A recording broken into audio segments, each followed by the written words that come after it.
खंडन 5 भागों में बांटा गया है। पहला भाग है लेखाकारी। लेखाकारी जो होता है, जो बेचता है जमीन को, जो बिक्री करने के लिए गया है उसका है, जो बेच रहा है जमीन को, उसको कहते हैं लेखाकारी। तो लेखाकारी इस दस्तावेज में जो दिख रहा है आपके पास, इस दस्तावेज में बालेश्वर प्रसाद सिंह, पिता हो गया अखोया प्रसाद सिंह, जाति राजपूत, पेशा खेती हो गया। ठीक है। उसके बाद है नीचे में है फिर लेखाधारी। लेखाधारी जो लेने वाला होता है, तो लेने वाला हो गया तीतू राउत, पिता हो गया गोखोली राउत, वह फिर है रूसन राउत। यानी कि अगर एक व्यक्ति नहीं 2 आदमी मिल करके ले रहा है तो वह लगा देते हैं। तो रूसन राउत, पिता हो गया जीतू राउत, ये दोनों मिल करके जमीन ले, दोनों यानी कि 2 भाई है, 2 अपना भाई नहीं है, चचेरा भाई है। गोकुल राउत हो गया दूसरा पिता, और उसके बाद जीतू राउत हो गया दूसरा पिता, यानी दोनों भाई का, चचेरा भाई का दोनों अलग अलग पिता है। उसके बाद हम दर्शाते हैं क्या 3 नंबर में आता है केवाला का प्रकार, यानी कि केवाला किस डीड में कर रहे हैं। तो केवाला जो डीड होता है वो विक्रय पत्र, यानी इसको इंग्लिश में सेल डीड कहते हैं।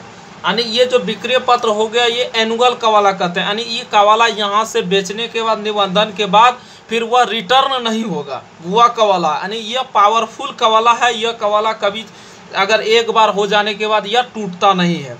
उसके बाद है तीसरा में, चौथा नंबर में होता है मूल्य, यानी कितना रुपया में लिया था क्रेता से कितना रुपया लिया था। तो इसमें लिखा हुआ है हिंदी में 19,000 रुपया, जिसका आधा 9500 रुपया होता है। यानी कि इसमें पूरा बात लिखा रहता है। कवाला जब भी होता है उसमें आधा भी बात लिखा रहता है और पूरा भी बात लिखा रहता है उसमें। उसके बाद आता है 5वां नंबर संपत्ति विवरण। संपत्ति विवरण में लिखा है भूमि एराजी 54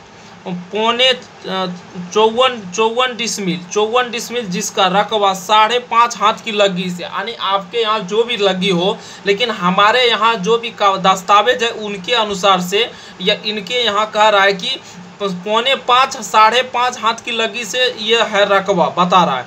समझे कि इतना डिसमिल हम कट्ठा दिए। उसके बाद डिसमिल में कोई हाथ नहीं लगता है, यानी कट्ठा में जाए तो हाथ लगेगा। उसके बाद है 54 डिसमिल हो गया जमीन। उसके बाद आ जाता है, अभी ये 5वां खंडन ही जा रहा है। उसके बाद लिखा है जमीन कैसा है, कायमी, जिसका जमा सालाना मोह 1 रुपया 60 पैसा, यानी कह रहा है 1 रुपया 60 पैसा माल शेष कर पृथक है, जो मौजा जमधा टोला मालबथान व थाना अंचल कटोरिया। ठीक है। जिसका थाना नंबर 201/42, उसमें थाना नंबर भी लिखा रहता है। उसके बाद मुल्कान क्रमांक संख्या, यानी जमाबंदी दिया है 73। जो जमाबंदी से खारिज होगा, जो विक्रेता है वो आखिरी जमाबंदी नहीं दर्शाएगा तो क्रेता कब मोटेशन कैसे करेगा, क्या करेगा, उसको टेंशन रहता है। इसलिए कवाला में जमाबंदी भी दर्शा दिया जाता है। अभी 5वां ही खंडन चल रहा है दोस्त। उसके बाद आता है खाता और खेसरा और एकड़ और डिसमिल। यहाँ कवाला में जितना भी कवाला है उसमें जहाँ तक है कि डिसमिल में ही होता है, यानी कट्ठा बीघा में कवाला रजिस्ट्री नहीं होता है। जहाँ तक हम देखे हैं, जहाँ खाता है वहाँ एक रिविजनल का खाता डाला हुआ है और एक क्रिस्टल का डाला हुआ है। इसमें 2 तरह का लिखा रहे, तो समझिए रिविजनल और क्रिस्टल दोनों है। तो रिविजनल कैसे मानेंगे, क्रिस्टल कैसे मानेंगे, उसका नियम हम बताते हैं। रिविजनल जो है एनी टाइम ऊपर में ही रहता है और क्रिस्टल जो है एनी टाइम नीचे ही रहता है। तो क्रिस्टल क्या है 5, रिविजनल है 45। और उसके बाद सबका खेसरा है, उसका रकबा लिखा हुआ है कि इस खेसरा में इतना है, इस खेसरा में इतना है।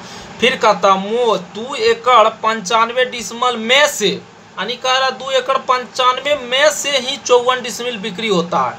इसका मायने बहुत है, यानी कह रहा है 2 एकड़ 95 डिसमिल में से, यानी इसका जो है 54 डिसमिल ही कवाला होता है। यानी ये 295 नहीं हो रहा है, 54 डिसमिल हो रहा है कवाला।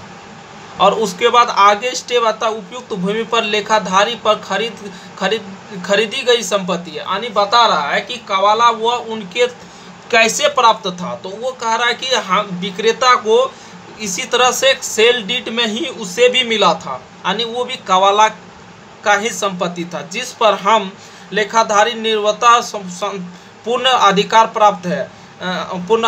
प्राप्त है, वह हम आगे हम लेखाधारी को रुपये किस नियमता के बाद अवस्था करते अनुसार खर्चदार जरूरी है, वह अपने पारिवारिक खर्च के लिए हमने, यह कह रहा है कि हम जो खर्च ये रुपया ले रहे हैं विक्रेता वो क्रेता से, वो हम पारिवारिक खर्च के लिए ले रहे हैं, इसीलिए हम पूर्णतः संपत्ति को क्रेता के नाम से सौंप रहे हैं।